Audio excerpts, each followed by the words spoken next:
Hello everybody, this is Crafty, and today I'm going to be doing a mod showcase on the Pam's Harvestcraft 2 mod.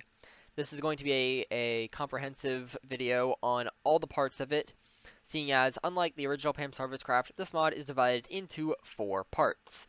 One, adding all recipes that only use vanilla ingredients. Another part adding all the fruit trees. Another part adding all of the non fruit tree crops, and another part adding recipes using all of the ingredients in the remaining 3 parts. Now, there's a few other things I plan to do, and I'm just gonna have to get to it when I get to it. But, if you enjoy this video, leave a like, and let's get into it. Now, there are a few mods that I recommend that you play with if you have Pam's Harvestcraft. The first is Cooking for Blockheads, as this allows for you to have all of your ingredients in one comprehensive multi-block crafting structure that is completely food focused and is extremely helpful. I did a mod showcase on it, so it should be in the eye in the corner or in the description of this video. Next is the apple skin mod. This allows you to see the hunger and saturation given by any food. And lastly is the Spice of Life, or the Spice of Life Carrot Edition. The Spice of Life mod reduces the amount of hunger and saturation given by food, the more of that food that you have eaten. And the Spice of Life Carrot Edition allows you to gain more permanent hit points by eating a larger variety of food. And for that mod, there's a large amount of configuration that can be done. And if this video hits 25 likes, then I'll do a showcase on the Spice of Life Carrot Edition to show the configurability of it. Now, let's get straight to the actual video and the actual mod, because there's a lot to cover.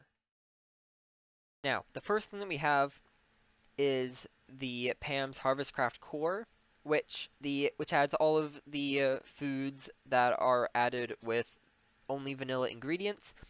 But the primary thing is the utensils, which are the various ingredients used, or rather components used, to make the foods.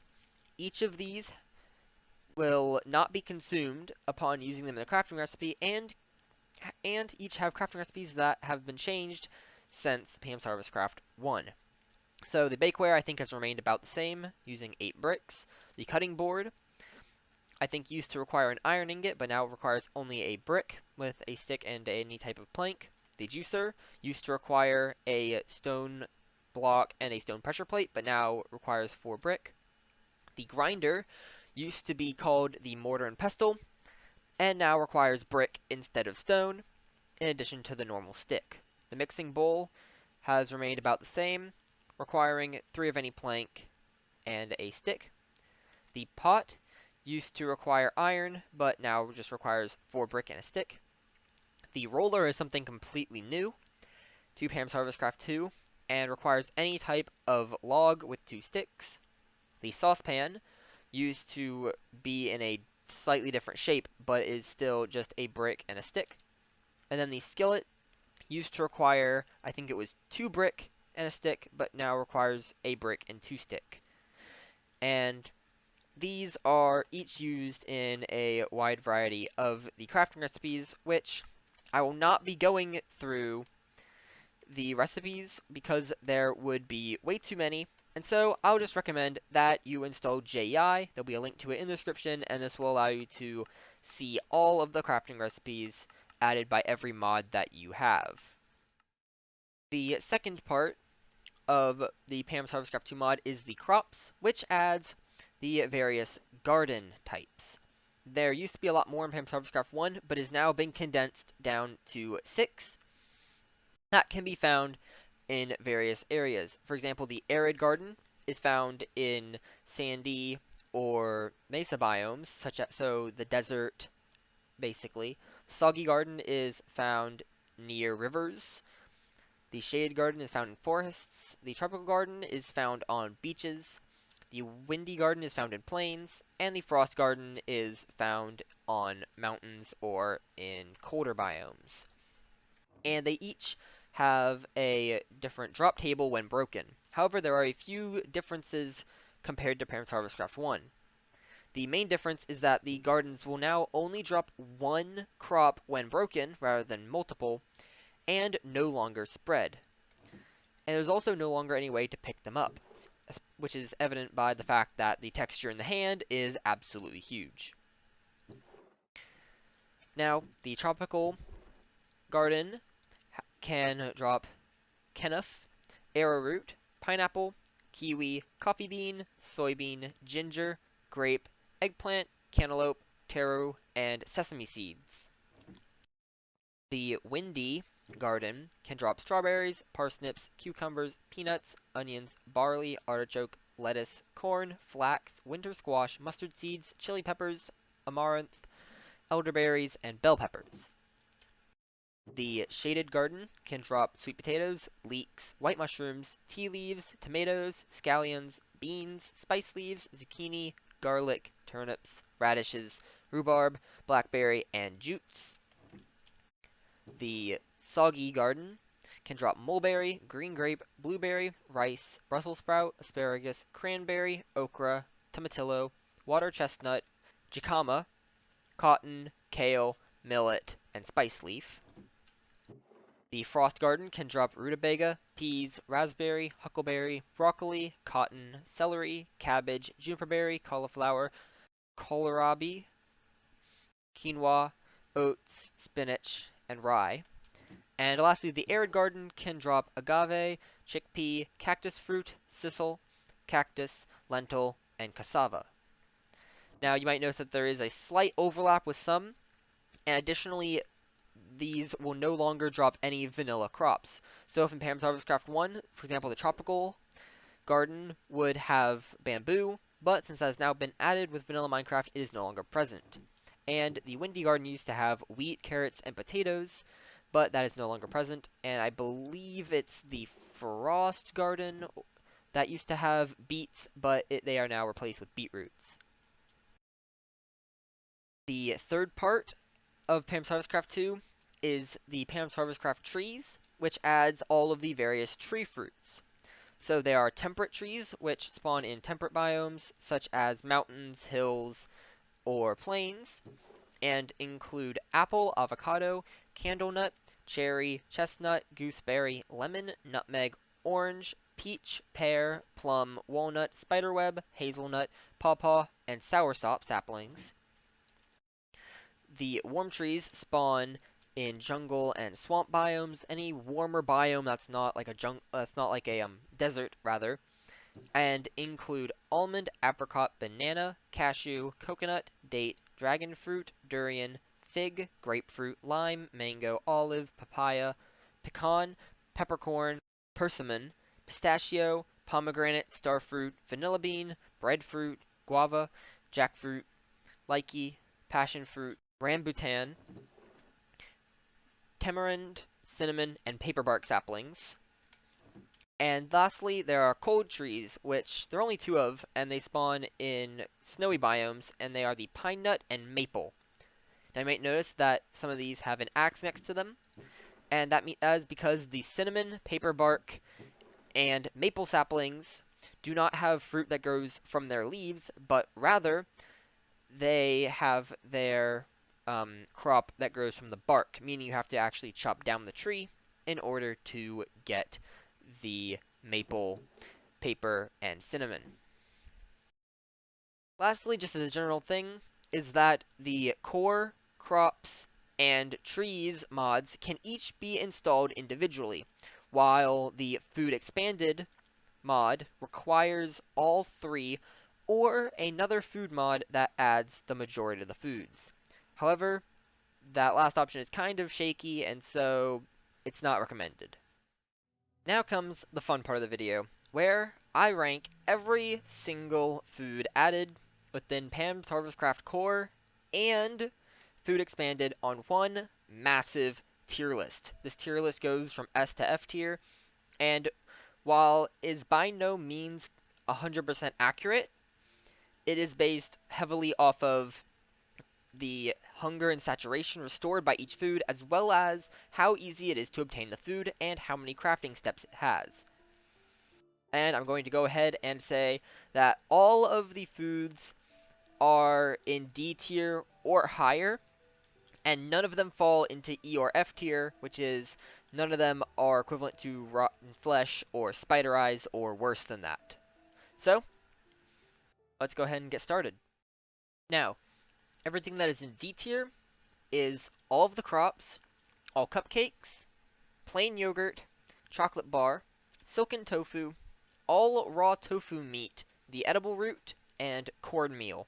All of these things are things that are relatively easy to make better and therefore fall into D tier, where there really isn't a reason for you to eat these, seeing as it is really easy for you to make something better.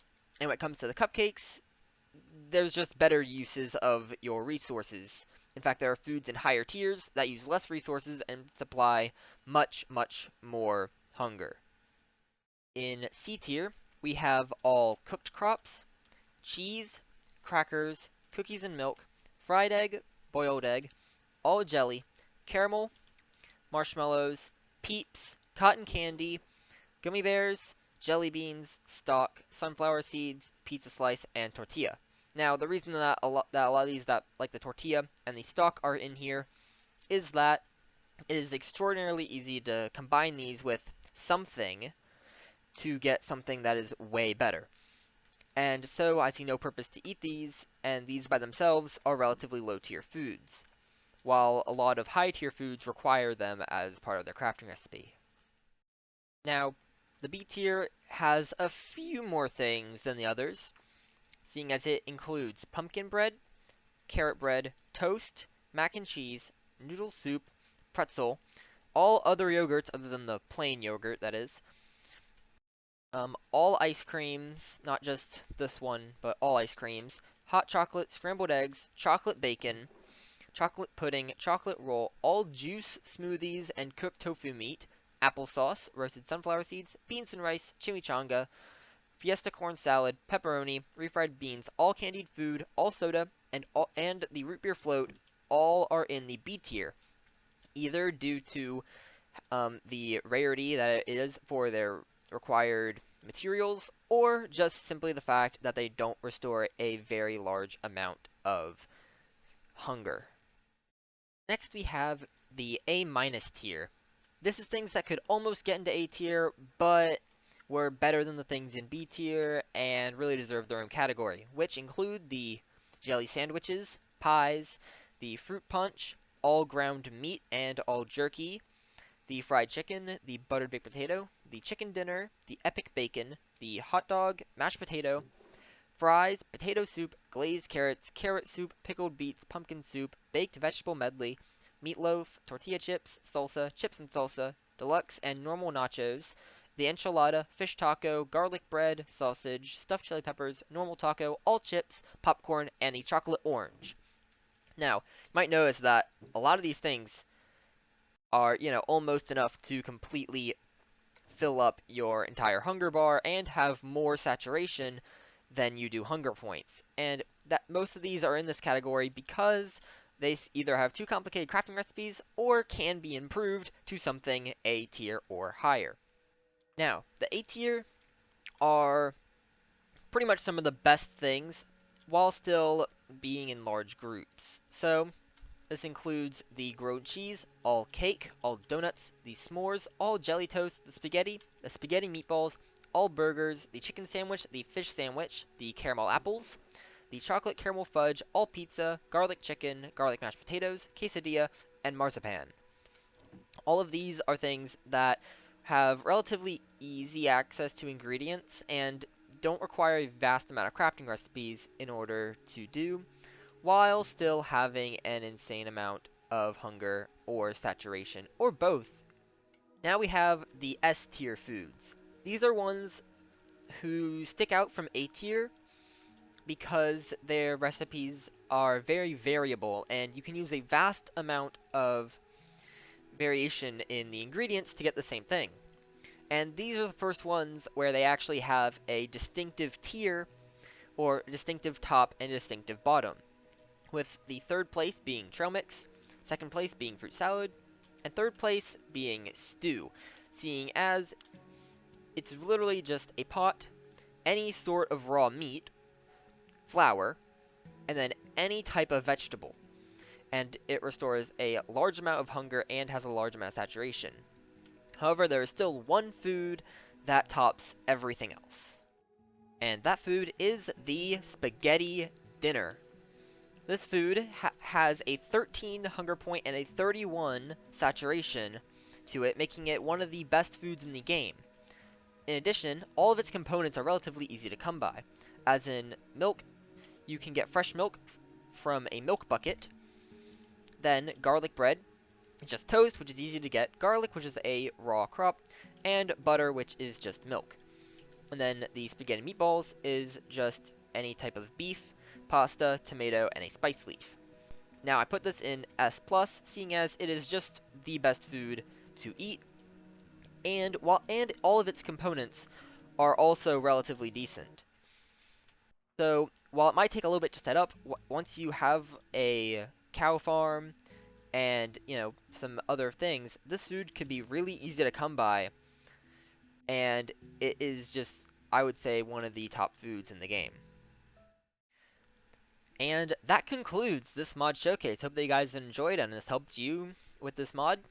If it did, make sure to leave a like and subscribe, and maybe follow me on Twitch, because the next video I will be doing is on the Inventory Pets mod, and in between now and that video, I will be posting streams on Twitch of gameplay with the Inventory Pets mod, so you will get to see me during the research process for the mod.